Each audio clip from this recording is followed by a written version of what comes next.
Hey everybody, welcome into the back room. I'm Andy Ostroy. We have a great chat for you today with legendary independent film producer Ted Hope. We will get to that conversation with Ted in just a few moments. But first, thank you for tuning in today. We appreciate you listening, and we'd love to hear your comments.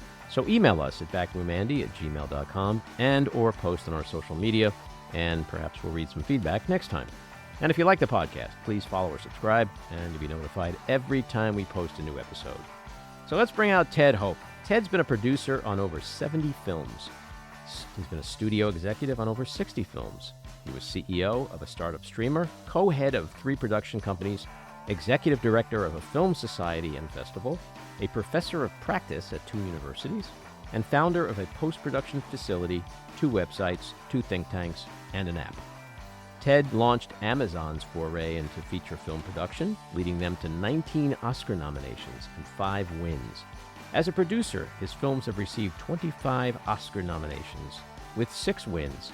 Ted's memoir and newsletter, Hope for Film, are both must-reads. Ted helped launch the feature film careers of Ang Lee, Nicole Holofcener, Hal Hartley, and many others. His most recent films include the first narrative from Oscar-winning documentary director Roger Ross Williams, titled Cassandro, as well as the documentaries Evgeny Afanevsky's Ukraine war documentary Freedom on Fire, Marina Zenovich's Jerry Brown, The Disruptor, and his wife, Vanessa Hope's film about Taiwan called Invisible Nation. Ted, welcome into the back room. Thanks, Andy. Great to be here. It is an honor to have you here. You're a really pioneering movie guy, and I want to get into a lot of that with you today because there's so much going on in the movie business right now. But I want to just start a little bit more back in time. You worked on Trust, Hal Hartley's second film, which has gone on to become an indie classic. You worked with my late wife, Adrienne Shelly, who was the star of that movie. So I just want to ask you, what were those days like working on that film? And it's funny. Actually, it goes back before that because I also worked on The Unbelievable Truth. And although I'm credited as the assistant director on there, I feel I was one of the producing team on that one. And to take it all back, a lot of it starts with utter failure, like anything else, right? That I had the good fortune of coming across Hal Hartley, actually right when I had like the key thing to starting my career as a producer. So I'll jumble all these things together if you don't mind. Sure. That, I moved to New York around like 82 or 83, which was like right when She's Gotta Have It, Blood Simple, Stranger Than Paradise all happened. I was going to NYU, had a nice ride there, but it wasn't right for me. And I was, restless and wanted to make movies and saw these guys making these movies cheap, authentic, bold, and really wanted to do that. And I was working as a production assistant and failing as a producer to learn my way up. Basically I had lots of projects I couldn't get made. And one morning on the back of the grip truck, this guy, Rich Ludwig, came to me and said, he knew I was then also working for a producer who had some development funds. He had a friend, but he knew the friend wouldn't go for the guy whose money I had, but would I read his stuff? And that was Hal's stuff. And I totally dug it. Different project. And it was 3 years of working together with him, failing. Not him failing, me failing to find money to put his movies together, but also alongside kind of this transformative change that was happening in the film business on a couple of fronts. The home video business, VHS, was booming. They needed product for the shelves, and the cost of making movies was going down, down, down. People were figuring out like the credit card way of making it. It was like the rise of no budget filmmaking in New York City. And both Hal's cousin, Bob Goss, a director in his own right, and I worked for different kind of somewhat sleazy entities that were trying to make movies on the super cheap, under 6 figures. And, we would get together on the weekends and drink beer and tell these, what we thought were hilarious horror stories of making something for nothing and not knowing where you were going. And Hal listened very well. You could see this guy, like, his wheels turning. And one day, Hal called me and told me to meet him in Grand Central Station, and he was going to take me where he grew up. And I was like, what? Huh? That seems a little odd and weird. And on the train, he gave me a copy of the script, The Unbelievable Truth. And he said, I asked him when he wrote it, because I thought I had read everything he had done. He said over the last 2 weeks. And he wrote it for the locations he knew. And we were going to take everything that Bob and I had learned along the way and make this movie for nothing, because Hal and Bob and Hal's brother had all taken out loans from Citibank, $15,000 a piece, to buy a home computer, this newfangled thing, the jetpack we'd been waiting for, a desktop computer that would change all of our lives. Little did we know. And he was going to use his money. They were all going to use their money to make a movie. And I had said I could make a movie for $100,000, so we must be able to make it for 45. We got it in the can for 55. We shot it in 11 days, like a 2-to-1 ratio on 35 millimeter short ends. And we prepped it all out of Hal's office where he worked for Jerry Bronstein, who eventually, along with Bruce Weiss, bought out Hal's loans and contributed the rest of the money to finish it. And all said, it was like $150,000. Since we sold it for $250, it worked out nice, distributed the profits amongst everyone. But one day in the prep of that movie, Hal was doing casting, and this young actress walked in, and I swear, like, just looking in the back and seeing Hal and Adrienne, start to talk and audition, you could tell Hal had found what he was looking for in his leading actress. And, basically after that, the movie was cast. And you always wonder, like, how those things happen, because it was like such a perfect pairing, went through both of these movies, and it's incredibly exciting for me right now, in that all of Hal's work, virtually 30 films worth of his work, is now up and streaming on Criterion. And, like, literally the other day, somebody sent me a lookbook, the visual plan for their film.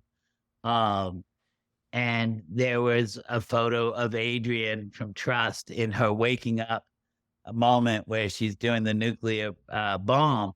And, talking to the filmmaker, they were so excited to find this work on Criterion. It was like just what they were looking for 30 years later, right? After being made, not quite, 25 years later, excuse me. So that film, which sets the stage for Trust, to get to the question, what was the number I have stuck in my head, because I once counted, and this may be accurate, it may not be fully accurate, but 22 people, I'm pretty sure, from that cast and crew of The Unbelievable Truth went out to direct feature films. 22 people. Wow. Nobody came from privilege on that crew. Everybody, like, it was mostly the SUNY Purchase Mafia. It's not where I went. Everybody, basically we were in it together, and we saw what could happen, which was kind of close to a miracle, except it did get repeated quite a few times, that we sold the film for profit. And even though it was a total non-union movie, and we actually didn't know enough to have people sign the contracts, when we got the money, we distributed the profits amongst the cast and the crew. And everyone on that film got paid a full union wage, right? And the beauty of it was they all got paid on December 23rd. Like, that's when it came through, right before the December holidays. Everybody had something they didn't count on. And it was good people treating people well and being in together and all benefiting. So when we called them back, around January 6th, and said Hal had a new script called Trust, and we didn't have any financing, but damn it, we were going to get it by the end of March. would they start to prep, because we had to get it done in time to make the different deadlines that we had imposed on ourselves. And everyone said yes, right? So the money in the end came through. Luckily, those 22 people hadn't yet turned into directors. And I should add that, like, beyond like turning into directors, our makeup artist, I think won her second Oscar last year, Judy Chin, Wow. for The Whale. The script supervisor went on to produce great movies, Anne Ruark. There were people that, like, who weren't directors, myself included, who went on to have great careers. And I think so much comes from those simple lessons of having ambition, executing well within the means that you have, and rewarding everyone based on their contribution in a truly fair way. Sure, we might have been able to pocket all that money, or Bruce and Jerry could have pocketed all that money, but everyone had a profound sense of decency and contributed it. And I think that was like the most inspiring thing. It's so nice now to see it living forever, infecting a whole new group of folks who have stumbled upon that work.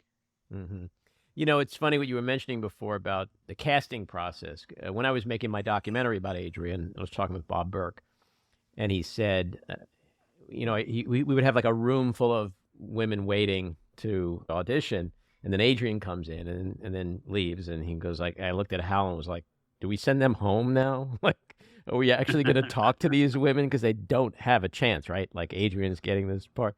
It was a very funny conversation, the way he brought that moment to life. But yeah, I always think about stuff like that. Like, how do people get together at a moment in time to create a pairing that just becomes, it's like Simon and Garfunkel grew up on the same fucking block in Forest Hills. How does that work? Right? I mean, try to explain that, where they're just so in sync musically and can create this stuff together. Well, on that note, I've always, felt like I so benefited by the kind of right place, right time that so many of us were in, right? Back before the fact that we were all connected, if you wanted to find a like-minded person, you had to go where they most likely were, right? And that, I think, the folks who knew that they didn't have a Los Angeles sensibility and wanted to make movies and were American, was New York City in the late 80s, early 90s. And there's a huge thing, like they always show, like in any industry, when you have a greater concentration of an industry in a locale, group learning accelerates. Everybody, it lifts all boats.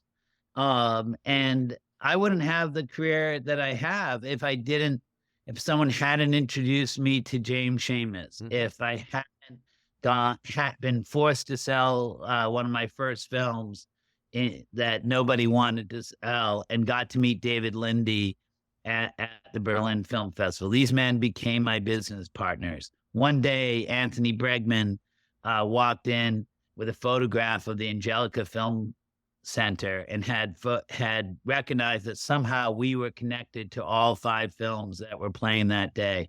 And that day, my assistant at the time blew up the coffee machine, and Anthony asked if he could become my assistant, and he did. And he became my business partner for 15 years and a lifelong friend.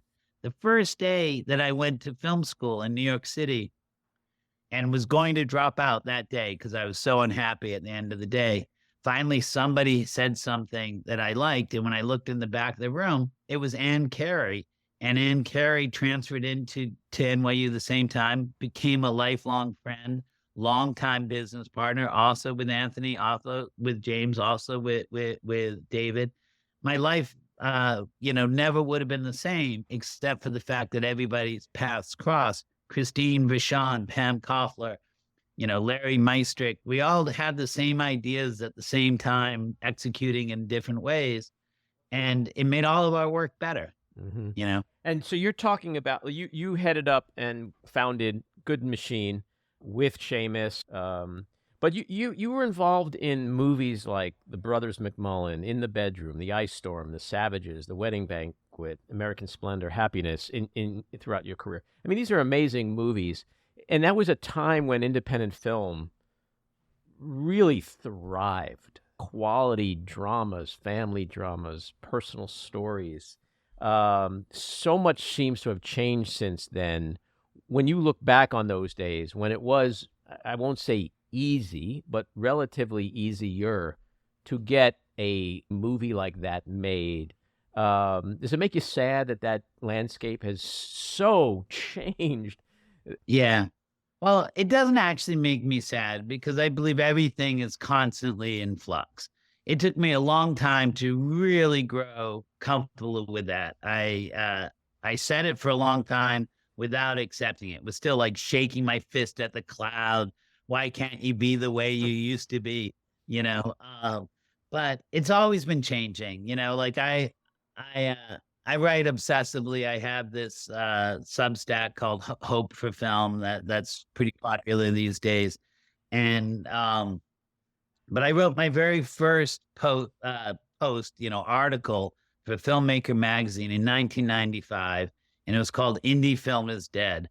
And basically, I've been writing that same article ever since, right? On a daily basis.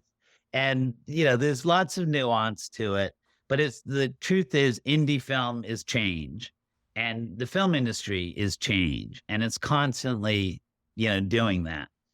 Um, I have hope and strength because I really believe that for every action, there's an equal and opposite reaction, and we bounce back and forth, ebb and flow. And our time will come. We shall overcome. Right? It will come back. That this huge amount of redundancy and mediocrity and just garbage that gets produced now because of the change of the industry's business plans, and we can talk about that, is creating a rebellion. It's afoot in many ways, both I think aesthetically and narratively, as well as from a business perspective. Um, that I think that what we've seen, and you see it across all industries, and you see the ramifications about it across our planet, is frankly unfair competition, predatory business actions that shut people out. The great thing that allowed those movies to get made was that it was not a high price of entry. New players could enter the field, right? And there were multiple points of contact, to course correct and prove whatever was the SOP status quo, whenever everyone thought the best operating procedure for the business of the day was, you got to prove it wrong regularly because of the nature of media sequencing and the huge volume of players. That's not the case now, right? They've used predatory business practices to shut people out, right? To limit the choices of what get made, and to try to frankly tune people's behavior, in a predictable fashion, because that's what's best for business, quote unquote, not what's best for the artist. And I think that we see all of the cracks, within that. And that's going to be both with the light and frankly, the knife gets in too. And there will be real change for that. Mhm. So to kind of talk through like what does that mean for the business, and where is the business now? The easiest way I think to look at that is that the film industry, when it comes to the film industry, although now I realize even more what I have to say about the other thing, but when it comes to the film industry, it was historically a ecosystem based on scarcity, right? And then the mad brilliance and disappointing failures of mavericks and pirates and scoundrels and folks who thought they knew better than everybody else. And as a result, people made bold choices and they were willing to try it out because the consumers and the audience had very narrow points of entry for both, particularly for discovery, but also general engagement. Most of the movie theaters, in the way things were sequenced there, they didn't have a wide variety. They sampled, right? They sampled through what was the only metric of success, money, right? And that was clear and accountable and transparent, right? And now we've moved to a different ecosystem and a bit different business model. It's no longer based on revenue, right? The business model of the streamers is based on audience acquisition. And audience acquisition doesn't have to report revenue, right? If filmmakers actually got a piece of what they delivered, how these companies profited on them, when you make a movie and it brings a new customer to one of the platforms, the streamers, as they say, and I know because I ran, Amazon Movies for a while. When a new customer comes aboard, what's important is their lifetime revenue. And, at Netflix, that revenue might just be the subscriber revenue, but at places, like Amazon, or other places where people can shop, Apple, Disney, right? That revenue is worth a lot more than just a subscription fee. A fair share would be somebody having a cut of that. If the unions, SAG, WGA, both being in strike, but actually all of them, really, I think had a had a strategy for the long term, they would be recognized that there has to be a separate deal that's made for folks who aren't exclusively in the movie business. If you are using movies to drive revenue in other fields, the people who create that product that drives that revenue have an argument, and I think a fair argument, that they should have a cut of it, right? But that business, right, of streaming and audience acquisition is a volume business. It's not single title. It's about getting people to deliver habits of predictable consumption. And it's done by providing a cadence, right, at a consistent quality in an environment that people have some trust in and ideally want to keep participating in. That was like what was said to me over and over before I went to Amazon.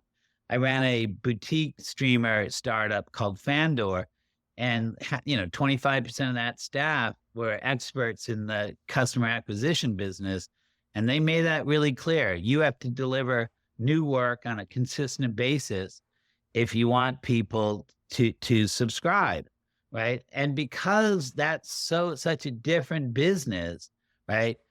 Ultimately, the best way to get people to do that is for them all to watch the same thing.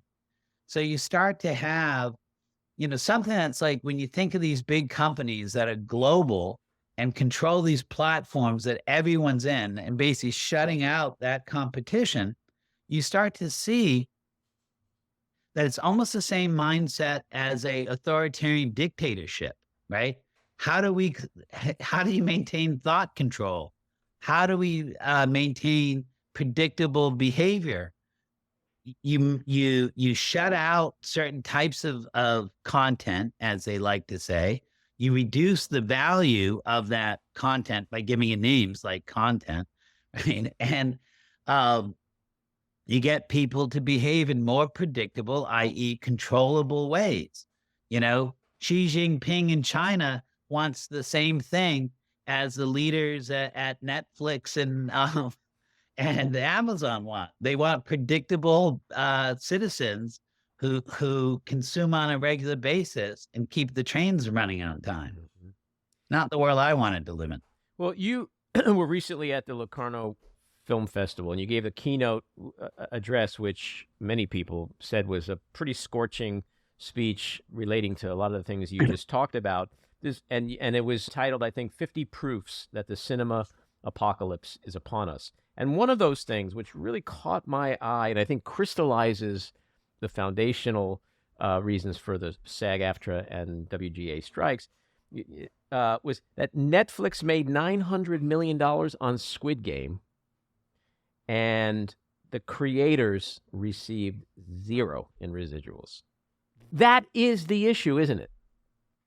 Yeah. Now that was like purported. I don't have any insider information on that. That was something we put it elsewhere in the press that I think I had a link to. I hope. All right, let's call it Let's call it 500 million. Okay. Yeah, just to be on the safe side. Still, it's crazy, and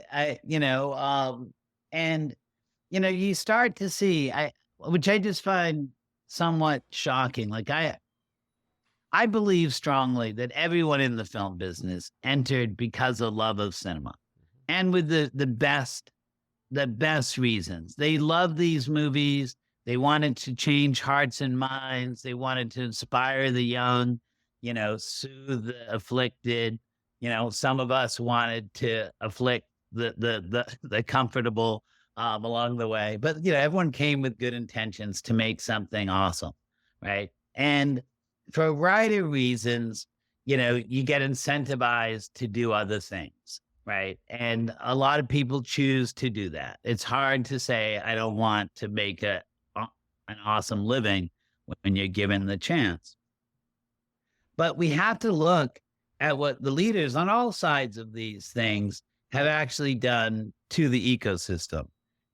There's an analogy to the way that the fossil fuel companies have destroyed the planet and knew long ago that they were doing so and continue to suck every last dollar out of it at the expense of generations to come.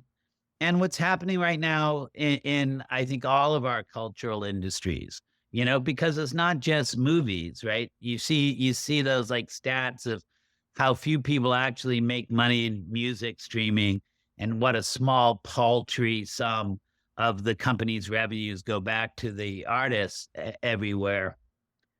We are destroying culture. And you could say maybe like they have reasons that they want that, because, a lot of times people say,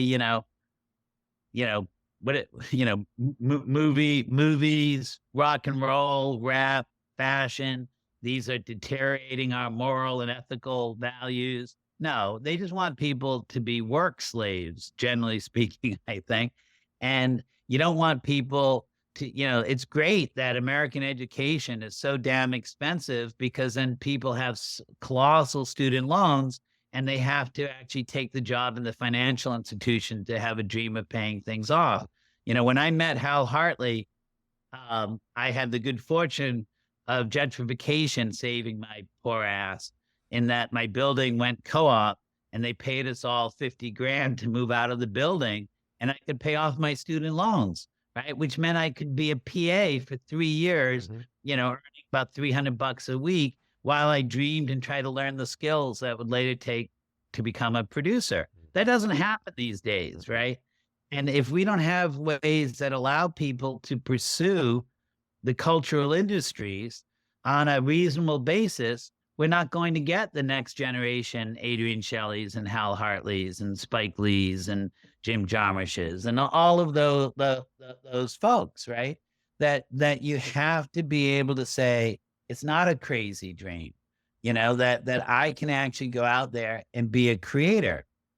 Entertainment is, I believe it's America's second biggest and, export after military hardware, right? We destroy countries and planets, and we entertain them with bread and circuses, right? It's a perfect equation of everything. But you start to see, what's occurred, right? We've limited competition, we've excluded opportunity. We're doing everything that, frankly, is anti-American, but at least the values I was raised out along the way. Is it an American problem? Is it an American problem in the sense that you look at Europe, you look at Canada, you look at Israel, there are government programs, government subsidies, government grants. It just seems it is easier. It's a more rational system in other countries, other democracies, other capitalist countries. So is it an American problem where filmmakers are just on their own and it's just ultimately left up to the tech bros, as you call them, on the streaming side and the corporate guys to just care about nothing more than the next quarterly shareholder report? That there's so much in what you just said, right? Yes, it's exactly that. One of the things that also has occurred, is the way that the entertainment industry is actually slave to the banking industry now, right? That this whole peak content was fueled by cheap money, right? And driven by something other than profit. It was driven by stock price, right? And that's led everyone, the best and the brightest leaders we had, to make a dumbass decision to totally jump into the streaming game, which was, a long-term investment based on an industry that's focused on short-term rewards, right? It doesn't make much sense when you really dig down into it. But it's true that despite the fact that we have this incredible job producing, revenue producing dominance on a global basis, entertainment, right? That we don't recognize the value, which isn't just profit, right? Here's a perfect product that frankly nourishes our soul, that helps us deliver, understand values, that creates empathy and compassion, right? Nothing's like it, right? Story itself is the number one original technology, innovation, right? That allowed us all to build the incredible thing that is this planet still, right? Like it's because we know fables, myths, religions, tales, that help us, guide us forward, right? But we get stuck, right? Barbie has to walk out of the matrix. Barbie is all of us. Put on a pink dress and say, no, take the blue pill, right? Let we have to start to see that this is all a construct of our doing. And there's something else that we could do. Tell me who doesn't love movies, who doesn't love a good story or a good song or dancing or any of these things, right? And yet we kind of mock the people that choose to go at it. The most organized, together, rational people I know are artists, right? They're artists, particularly the self-employed ones, the ones that don't have yet the opportunity to get that corporate, bailout, right? Because they choose to put money elsewhere. We put so little into the arts, yet when we do, we get to see these huge results, right? Julie Taymor does The Lion King. And because she does The Lion King, there's this huge enterprise. They're going to keep remaking The Lion King for every 10 years for another generation.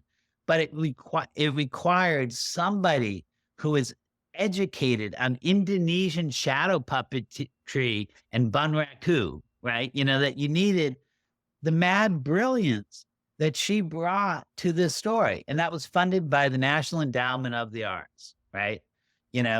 That this is truly, when you fund an artist to let them be themselves, it's a gift that keeps on giving and gets bigger and bigger its heart grows, right? Its warm embrace grows, and yet, we chastise it and run scared. I think like that. So there's the question of America loves it, loves making it, but somehow we think this myth always that you should be able to do it on your own. There's no way that you can do it on your own. I have a movie opening today Cassandra, directed by Roger Ross Williams, co-written by him, based on a documentary he did on the real life Cassandra, a out gay Mexican lucha libre wrestler, right? Really like the first one that was allowed to win because the crowd loved him, right? And really not just a transformative character and real life hero, but the movie too is beautiful. Crowds love it, right? And every step of getting something that like that made was uphill with several boulders rolling back upon you. And it only would have gotten to the point that we did because of literally about 150 people at different times saved that movie's ass. Like something was happening, and if they didn't go far beyond what you would expect, the movie wouldn't be what it is today. And that also includes the corporation of Amazon that funded it. Mm-hmm. You know, that as you know, like you don't always know how to get to your goal, right? You know, and if you have to prove that you know it and you don't get to explore, you may not find the path that needs it. And Amazon gave us room and gave us the financial support that we needed to do it. And was that because you had that exposure to them, that you were part of the company, that there was a connection, which may beg the next question of, without that, does the average guy who's not Ted Hope stand a fucking chance in hell of getting a movie about an out gay wrestler made? Like, are we kind of proving the point that it has become so difficult to get certain types of movies made? Yes and no. I think that by all means, Amazon trusted me and empowered me, but they also trusted and empowered Gael Garcia Bernal, who's the lead actor and who produced it through his company, and they trusted and empowered Roger Ross Williams, who directed the movie and directed the original documentary. And they trusted and empowered their executive, Brianna O, along the way. That everybody having levels of trust to get there, and that, you know, and there's 35 other people along the way was really key. And just like I wouldn't have a career if I didn't arrive in New York City that same time that these 15 other people did, we wouldn't have this movie if those 35 people weren't all working on it. It would not be the same film. And you still had the boulders rolling down the hill. Yeah, exactly. Every sort of way. I wish I could say like it was a happy experience. It wasn't. It was hard as hell and fragile every which way. And just such a testament of faith and commitment. And when everyone is working together, what you can get to, right? But it's not easy. Everybody there. So to that degree, it feels fragile, right? That so many people were dependent upon, and there were so many spots where things could have gone wrong. To that degree, yes, super fragile. But somehow, and come back in 10 years, and I probably can explain how, but I can't today. Somehow we navigated, you know, the labyrinth and got to. Well, you're a skillful producer. I mean, that's the bottom line. And congratulations, by the way, and good luck on the release today. I want to talk to you about this strike. I want to read something you wrote, but before I do, I've got to ask you, what does the C mean in AMPTC? Because I'm afraid to ask. Like, I'm wondering if is it that C? But it's the American Motion Picture and Television Producers, AMPTP, but you've changed it to AMPTC. What does the C stand for? Yeah, that you can't call that organization producers. And it's really, there's lots of ways you can look at, you know, the way we use our vernacular and nomenclature to confuse and obfuscate, right? You know, that goes on everywhere. So they call themselves producers, but they're the corporations and the companies. Got it. You know, wow. God, thank you. We're there. Um, I think it is suggested by some of the readers on the Substack of what the other alternative is. But they're companies and corporations. They're not producers. Okay. They're not the generate and originate and execute movies. They're the people who aggregate and distribute and finance them. Okay. Well, here's something you wrote this week as an excerpt, obviously. Quote, the AMPTC has made no real attempt to solve it, meaning the strikes, because they are greedy and self-centered at our and the industry's expense. They have more than enough capital to solve several times over the wage and staffing issues. They chose not to because not only is that not the issue for them, but because they also get bonused by increasing their cash on hand cash flow. The bosses benefit from not being in production. It is gross, and I can't believe shareholders put up with it. I can't believe their employees put up with it. I can't believe the media doesn't call them out more. It makes one think they've bought everyone off but the ones who actually make the donuts. But the money and staffing is really just a smokescreen for the AMPTC to try to win on the other more crucial fronts. And then you go on to say the strikes are not due to labor issues. They are due to overlord disregard and greed. Is that really all this is at the end of the day, that these are just greedy fucks who want to make $100 million sitting in the corner office? They don't give a shit about anybody else. They want to screw the writers and the actors just like they did when video came out, video tapes and DVDs. And is that really all this is, Pet?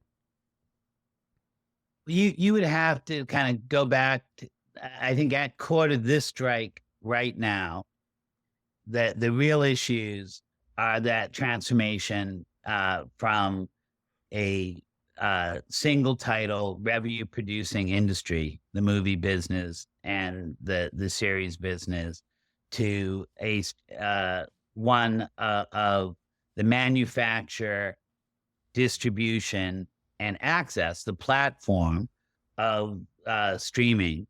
And the kind of what it has to be looked at as predatory business practices of those companies, right? That it's not hard to look and see what's coming. There will always be, waging and staffing issues, and you can choose to solve them if you want. And, we have to recognize that these companies, particularly the FANG, the Facebook, Amazon, Apple, Netflix, Google, digital companies, have so much cash on hand, right? They can easily buy the entire entertainment ecosystem for a small portion of what they've accumulated.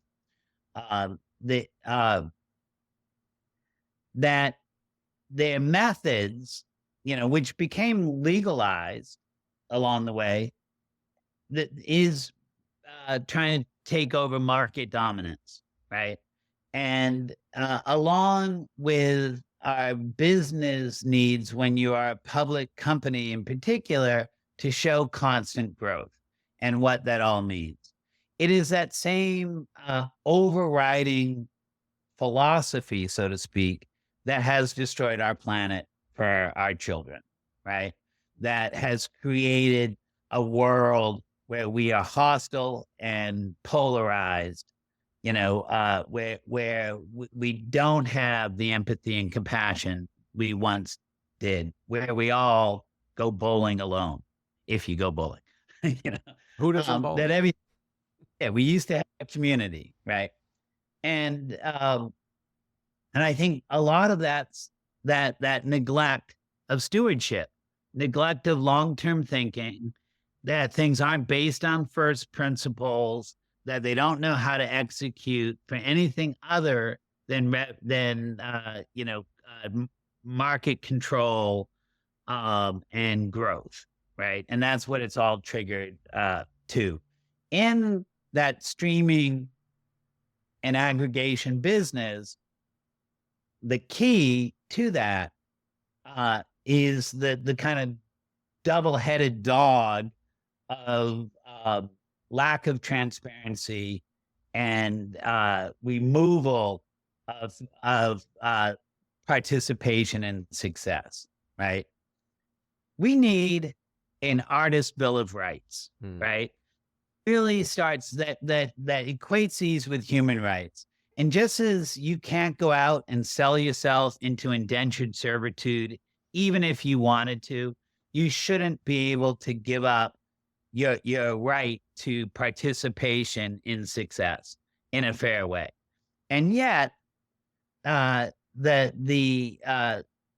these companies, the streamers, and their enablers at all of the talent agencies who negotiated the deals, which all could have been something different, basically got everyone to agree to give up their back end participation.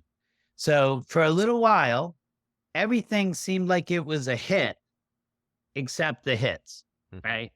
So the films that normally would never pay out got paid out until it became the new normal. We drank the Kool-Aid. Everybody seemed happy.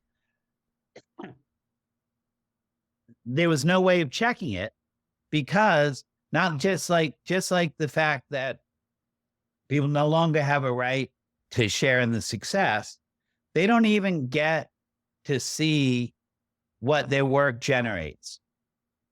As a business person or as an artist, you need to see the results of your labor. You shouldn't be denied that. That should be illegal.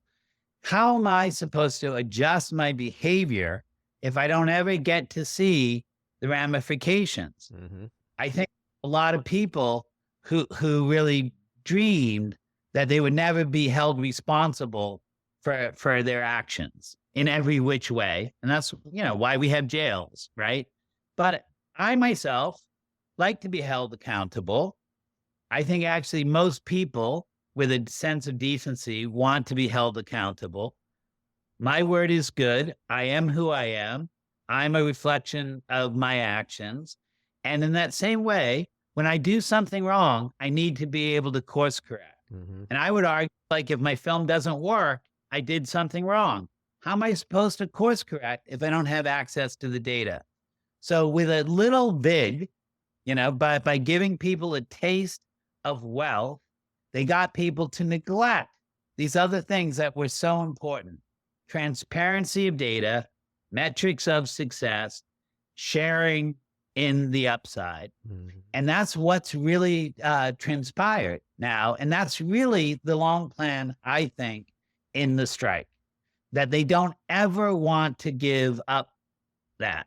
And, I was a decent poker player when I was young, and I kept playing until I met some really good poker players. And they played me so well, I never wanted to play that game again. And I tried to see, like, what were my own tells? Because I thought I could read faces, nervous ticks and gestures, even a stone-faced, rock. I thought I could understand what was going on in their hand. And I think when you look at different things, this unfortunate display of corporate overreach and greed, that is the strikes, you see tells in, like, the one improvement that they did. When you see the portion of revenue, portion of profit that that would be required for anyone to settle the strike, that they have the means. And they did a bump of like 20% to the Writers Guild, and but didn't address other things because they don't want to. Personally, I think that they're prepared to go up more than double that amount to do it, to keep the privacy, of what they now control, which is only going to change, I think, if the government and our representatives start to say that this is unfair competition. We are depriving the consumers of quality product, of choice. We are depriving these small business owners, the artists themselves, of opportunity. and to have a well-balanced, steady diet that doesn't deplete the environment and our consciousness, we actually have to break up these entities. And what about the issue of AI? Because that's in a sense where the producers, the companies, the tech bros in particular can literally do away with certain content creators because the little box in front of you is going to create that content for you. And then you don't have to pay anybody anything.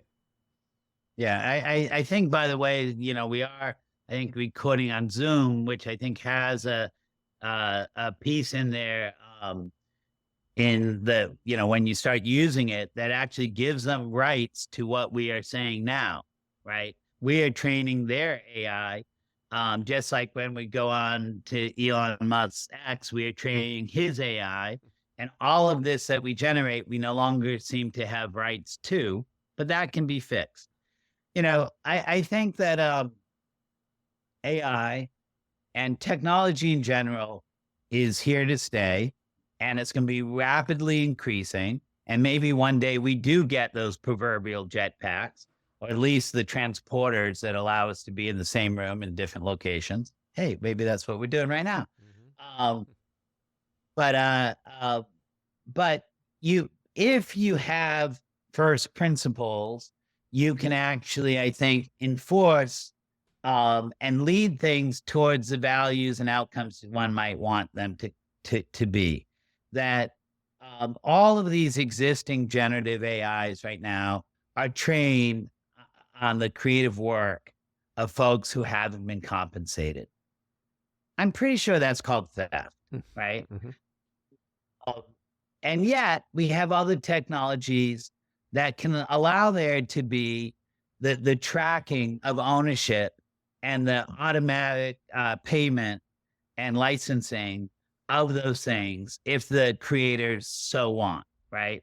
So you could have an AI that has something akin to a blockchain and a smart contract attached to it. And if the person has agreed to have the large learning model use their work to train it, or their social media feed to train it, they receive some form of compensation or licensing along the way. But we haven't done that.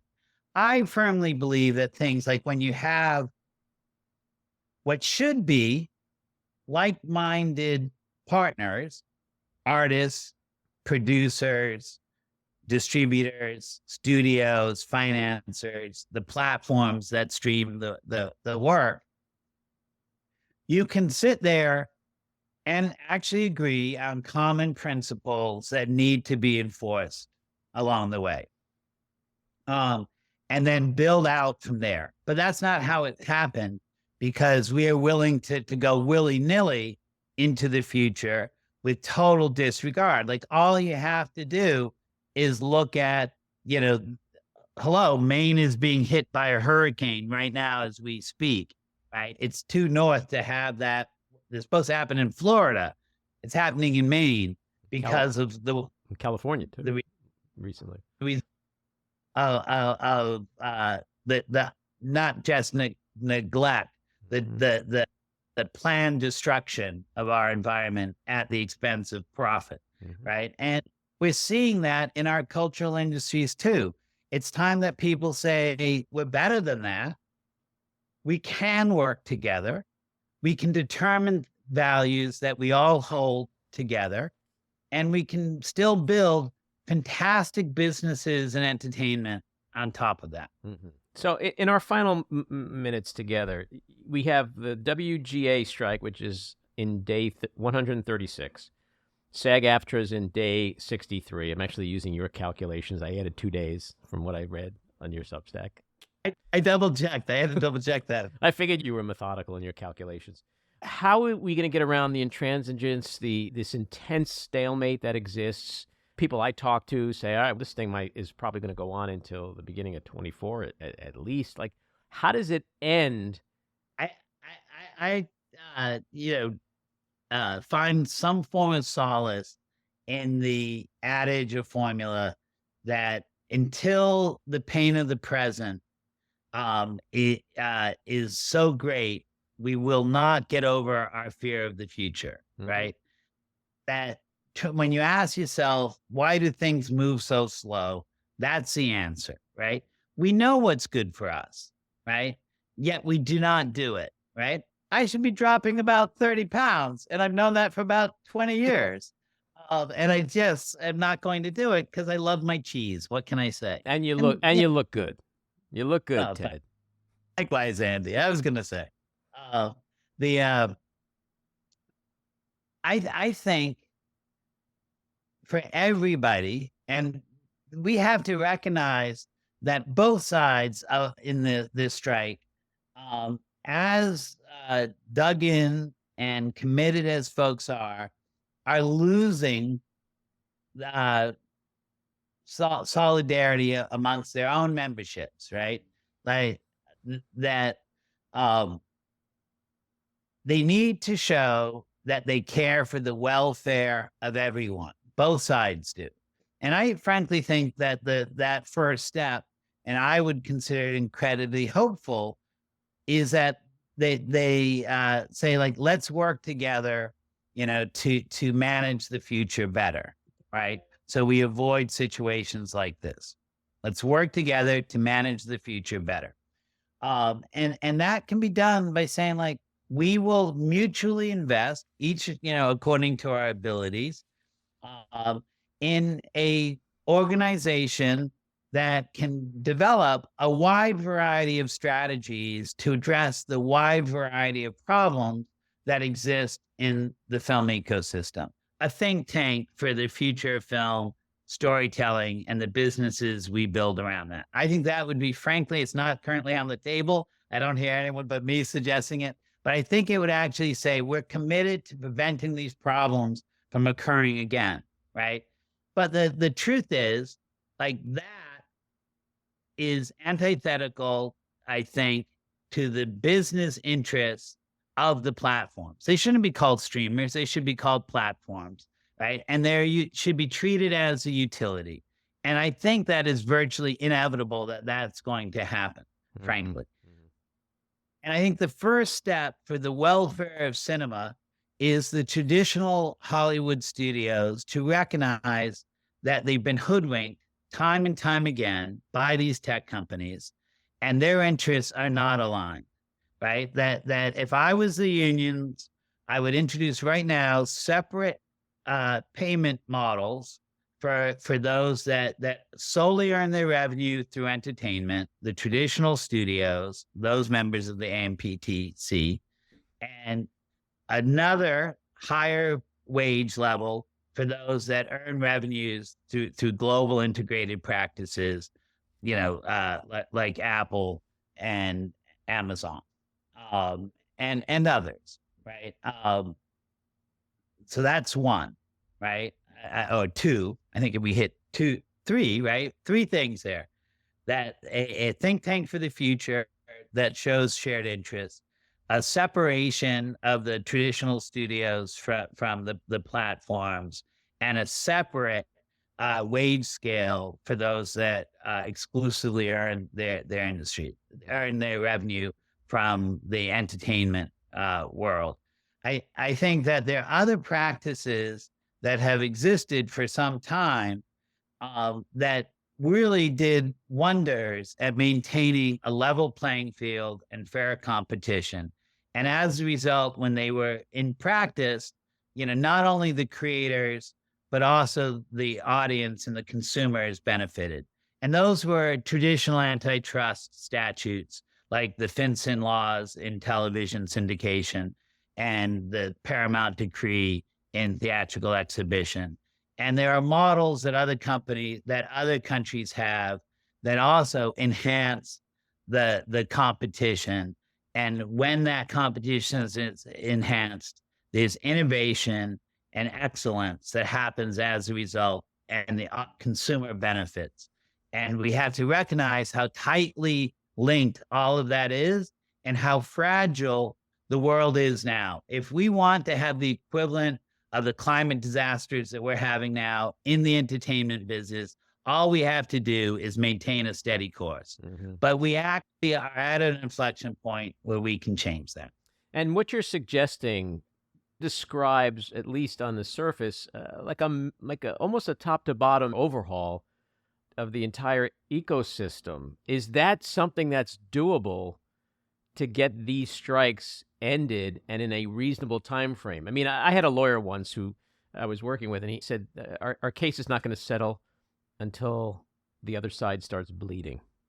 And so my question to you is, are we seeing any blood yet? Are we seeing even a cut yet?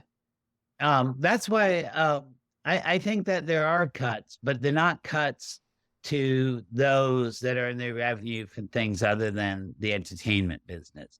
The cuts are to the film workers and series workers that exist, and the cuts are to the traditional studios and broadcasters. And there's a lot of blood already on the field on both those range.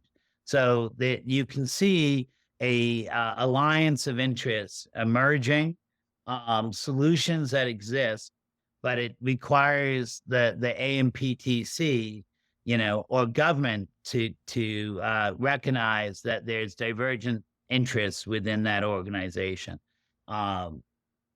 So my last question is, what do you think of what Bill Maher is doing? There's only so much input that I can take, and I'm a huge consumer. So I'm only peripherally, aware, that he's going back to work, in the midst of this, like Drew Barrymore went back to work. And I think that all the lessons we've learned in life, show that we can't put our self-interest ahead of the community, and that sometimes we have to defer our satisfaction and pleasure for long-term thinking for the common good. And frankly, I don't think they're doing that. Would you go so far as to describe people who are doing that as scabs? Oh, because I haven't spoken to either one of those folks, and don't expect I ever will, I can't say that I actually know their full perspective. And I don't like the acceleration of language along the way. Kind of stuck in a place as someone who doesn't get to have a union, right? I'm not a member, and I don't get to have one. There are tremendous efforts to move that through as the industry changed. But frankly, I still consider what I do closer to management along the way, unless I get hired, and then I'm also a worker. But the way that I work now is I invest in myself, and I bring other people in, and I have a collective enterprise. That said, folks like them, they're leaders. They are leaders, and leaders take on responsibilities that is bigger than themselves. That's a blessing, right? To be in service of something bigger than yourself, right? That's what we should all hope to find in our life. But you have to accept the responsibility. And from my little corner of the world, it doesn't seem like they're accepting that responsibility. And I totally get how hard it is. Like, independent film itself is a crime. The only reason that the unbelievable truth or trust gets made is that in America, we are essentially free to exploit anyone well beyond the extent of the law if they so desire, right? So everyone on those movies, cheated themselves. We cheated them. But in the end, we treated people as fairly as we could, right? So the history of America, like both how our business has been built, slavery and different sorts of things like that, genocide, how we built this country is horrible, right? But we're here now, and we have to find ways to deal with it. And to me, that's like try to treat people fairly as you would want to be treated yourself. And I would hate to be employed by somebody who said that they disregarded what was a collective agreement just so they could get back to work. Mm-hmm. Even if they are, quote, employing many people, which itself is a gift unto itself. Yeah. It's, you know, his justification is that there's a lot of below the line crew and they're impacted by this. But you could say that about every single movie and TV production. And if every production went back into production for that reason, there really wouldn't be a strike, because it would be completely and utterly undermined and it would probably decimate the industry on many of the levels that the SAG-AFTRA and WGA unions are concerned about. So before I let you go, you mentioned Cassandra, which is opening today in theaters. Good luck with that. What else do you got coming up that you want to talk about? Yeah, well, today, September 15th, also not just Cassandra hits the theaters, but also a film that I was able to help support, Jerry Brown, the Disruptor, on the current term governor and multiple time presidential candidate. Jerry Brown is going to hit PBS on the American Master series. So, you know, thrilled about that. Cassandra will hit Amazon Prime in the States next week, you know, so see it on the big screen. But, you know, if you have any financial hardship, save your dollars and watch it, you know, with your free shipping purchase at home later. But what I'm really most excited, and in some ways, I think in many ways of all the films I've been on, both for personal and broader reasons, is perhaps the most important film I've been involved with to date, is a movie called Invisible Nation. It's directed by my wife, Vanessa Hope. She also produced it with me and a group of others along the way. And we are bringing it out to the regional American film festivals, starting at Woodstock and going to the Hamptons and Mill Valley, Seattle, New Hampshire, Portsmouth, New Hampshire, and elsewhere. Many, many other places to come. But it's a documentary on Taiwan and the predicament that it finds itself in, which I think mirrors much of what we talked about from an independent filmmaker perspective. For many people, is that, you know, 23 million people in this island nation are trying to maintain their right to determine their future. And they're caught between a rock and a hard place, otherwise known as China and the United States. And it's not a comfortable position for anyone to be in. But it's a remarkable story. I find it incredibly inspiring. You know, Taiwan had a peaceful transition into democracy in 1996 and is one of the most vibrant democracies happening today, certainly in Asia. So, you know, led by the only female president in Asia. So I you know, it's a great story, super well told. I'm really excited to share it with folks across the globe. And, you know, it's like every other movie. It's just a testament to struggle and how much it's worth the struggle of not settling and keeping a higher principle there and trying to reach that level of excellence that you envision along the way. It's 7 years in the making. Well, good luck with those projects. Folks should definitely check them out. They all sound extremely interesting. And thanks for coming on. This was a great conversation, very insightful. You'll have to come back. Also, thank you for, over the years, you've been very supportive and very helpful and very involved with the Adrienne Shelly Foundation. So I want to thank you for that. And I look forward to our next chat. And thank you, Andy. All righty. Take care, Ted. This episode of The Back Room was edited and produced by me, Andy Ostroy. It was co-edited and co-produced by Matty Rosenberg and co-produced by Jen Hammoud. Our theme song was composed by Andrew Hollander, and our logo was designed by Cricket Lengyel. And special thanks to Patricia Wind. Please take a moment to rate and review the podcast, and also follow or subscribe. Until next time, keep your eyes on Washington, Hollywood, and your own backyards, and have a great week.